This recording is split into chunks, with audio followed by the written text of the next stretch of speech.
26th lesson. This lesson, the third type of conditional sentences, the past and real. Remember that the conditional sentences have two parts, the if clause and the main clause. Example, if it had rained, past perfect, I would have got wet, conditional perfect. Notice that the condition cannot be fulfilled because the sentence refers only to a past event. If it had rained, I would have got wet, but it didn't rain, so I didn't get wet.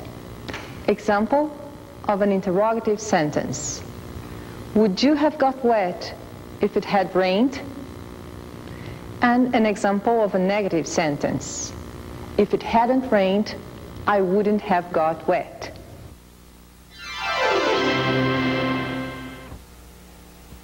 John Lennon, symbol of peace, of love, of need.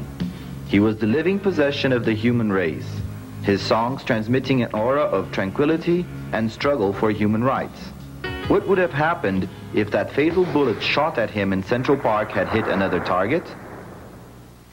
Van Gogh, paint, easel, talent, sensitivity, outcast and crazy. A world misunderstood by a passive and closed society, but rich in its peculiarities. Innumerable paintings left as an inheritance to the world of art. What would have happened if he had led a normal life? Marilyn Monroe, a sex symbol of the 60s. She was blonde, beautiful, feminine, and extremely desirable. Laughter was her trademark. What would she have looked like in the 80s if she hadn't taken that debatable overdose? Hitler, fanatic, extremist, co-leader, the Fuhrer of the Second World War. He changed the destiny of a whole race. What would have happened if an equally charismatic leader had emerged from the depth of the harm of persecution? Pelé, Negro, fast, intelligent, strong, athletic. A soccer player that excelled in his aim at the goal. More than 1,000 goals in his career.